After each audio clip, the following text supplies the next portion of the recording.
มีอันตรជាតិបន្តហក់ឡើងថ្លៃកាលពីយប់មិញនេះតម្លៃហាងឆេងមាសកាលពីយប់ថ្ងៃទី9ខែមករាឆ្នាំ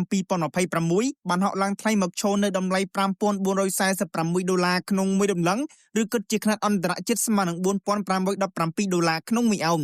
តម្លៃមាសបន្តឡើងថ្លៃចំពេលលុយដុល្លារអាមេរិកនិងរបាយការណ៍សេដ្ឋកិច្ចអាមេរិកមិនសូវរឹងមាំបញ្ហាកិច្ចចរចាពាណិជ្ជកម្មរវាងអាមេរិកនិងឥណ្ឌាមិនទាន់បានបញ្ចប់ក៏ដូចជាគោលនយោបាយមិនច្បាស់លាស់របស់ធនាគារកណ្ដាលអាមេរិកការទិញមាសចូលពីធនាគារចិនព្រមទាំងចំនួនភូមិសាស្ត្រនយោបាយដែលបន្តកើតមានរវាងអ៊ុយក្រែននិងរុស្ស៊ីអាមេរិកជាមួយក្រុមជួញដូរគ្រឿងញៀននិងរវាងអាមេរិកជាមួយសហភាពអឺរ៉ុបជុំវិញការគ្រប់គ្រងកោះ Greenland ឥឡូវនេះអ្នកវិនិយោគកំពុងរងចាំមើលអំពីរបាយការណ៍សេដ្ឋកិច្ចអាមេរិកសំខាន់ៗ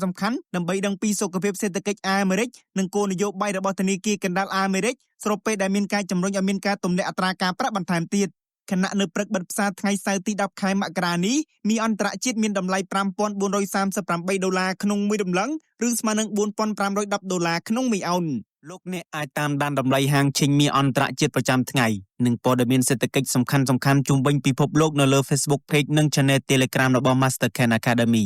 ប្រសិនលោកអ្នកចង់ប្រឹក្សាយោបល់ពីការទិញលក់មាសអន្តរជាតិជាមួយគ្រូជំនាញដែលមានបទពិសោធន៍14ឆ្នាំអាចទាក់ទងតាមរយៈលេខទូរស័ព្ទឬលេខ Telegram 070 80 × 5សូមអរគុណ